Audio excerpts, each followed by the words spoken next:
I'm heading to one of the largest slum regions in Shanghai.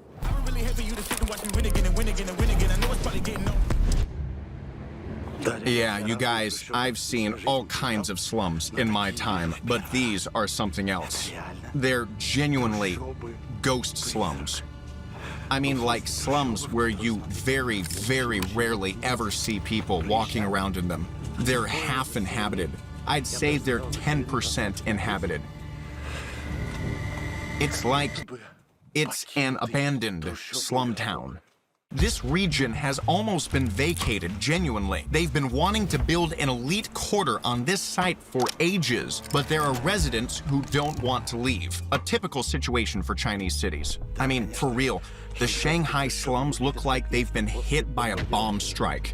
Just take a look. Abandoned furniture, dilapidated homes, these are the ones they've already knocked down. And the buildings that are still standing, people still live in them. They refuse to leave and they keep on living there. You see, there's the hint that this was once a street. There used to be a building here, but naturally it's been demolished. Whereas this building is still here, but it's also up for demolition. There are bicycles for rent just lying all over the place. These ones. People come here, and they leave the bikes, and that's it. No one ever bothers to come here and get them. There's some more bikes there. How many are there? It's like some kind of cemetery for rental bikes. There's another.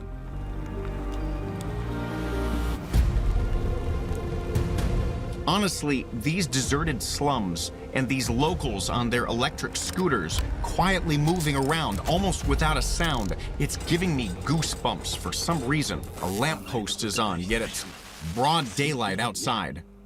This place looks as though the people were forced to flee here very quickly, and they didn't have time to collect their things.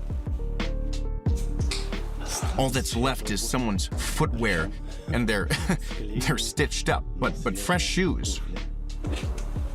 And what's this? There was a toilet and a bath here.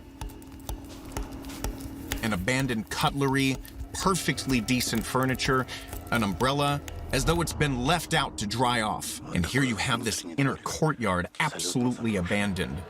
I reckon there used to be a kitchen here. And check it out, a rocking chair, a dinner table like here, a chair, calendar on the wall, the year 2018. What's funny is that the people who vacated this place, they didn't want to take anything along with them. So there's not only furniture here, but some clothes. There you've got some cups. This is a motorcycle helmet. Check it out, there are even some sauces left on the table.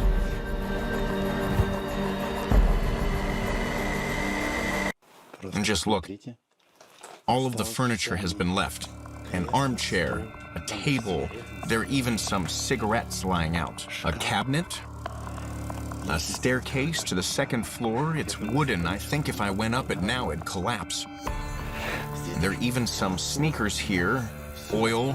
They left everything. It's amazing, as though the people fled here, even though there was nothing to run from.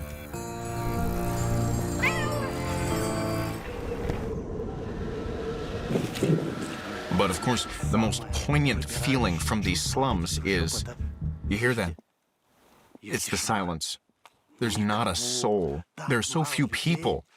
The slums are usually teeming with people. Usually a huge amount of people live in the slums, especially children. If it's, I don't know, India or Latin America or even Asian countries. But here, you just have semi-vacated slums. It's an incredible feeling of an abandoned city with very rare passers-by on mopeds like this one. Hello. With very rare passers-by on mopeds or people working near their houses. Wow. It's literally, you know, this piercing feeling of, I don't know, not fear, but like you're kind of frozen in place.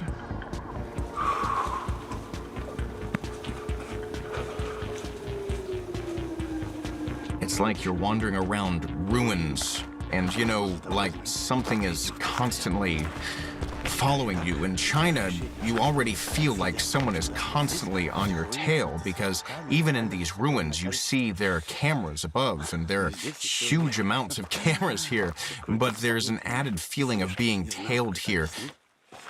I don't know how to explain it. It's a fascinating feeling.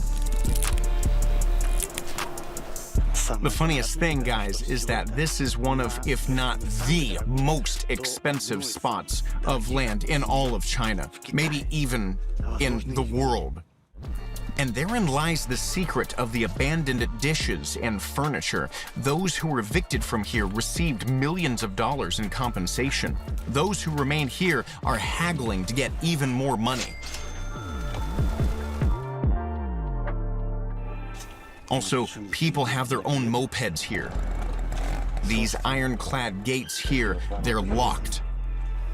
Electricity is fed here, so these homes are never cut off from electricity. That way, people can carry on living here despite the conditions here not being the best, to put it bluntly. Hello, have you lived here long?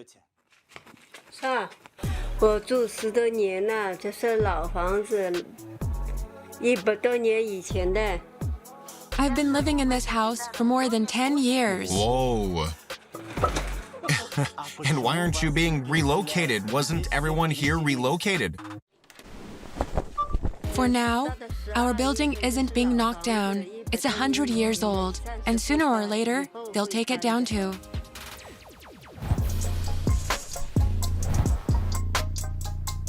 Hello.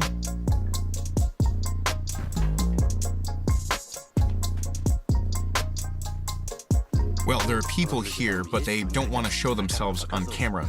Without the camera, they tell us that they don't want to leave because they haven't been offered a good enough alternative. They have this 2-story house here, and they're simply being offered an apartment where it's too tight for comfort. That's why they'll live in this 2-story building until they're offered a decent option, despite the fact that the entire district has already pretty much vacated, and companies are ready and raring to build new high-rise buildings here, but no, the people wait. I mean, seriously, it is staggering. Essentially, because of a couple of residents, a huge construction site is empty. On the other hand, it's great. It's great that people understand that this is their house and nobody can simply walk in and take it away from them. Even if all around they decide that they need to move, even if they decide to build some very important highway here or something of state necessity, no, they first need to make a deal to offer acceptable conditions to the residents, and then they'll be able to vacate this territory. And there you have it, Communist China.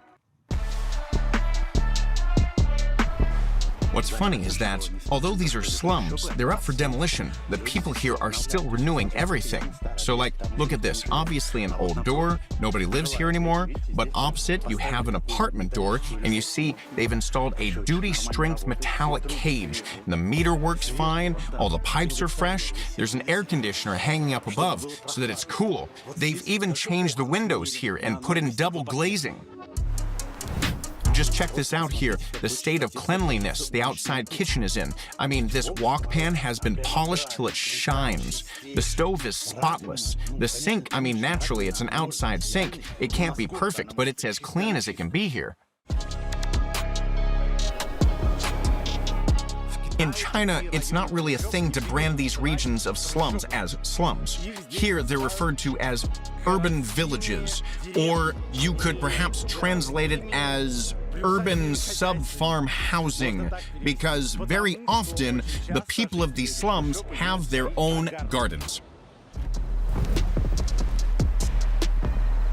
Just picture it. Apartments here going for millions of dollars and higher. They're building skyscrapers here because there's not enough land. It's the most popular, most famous city in China with its financial center. It's the finance capital.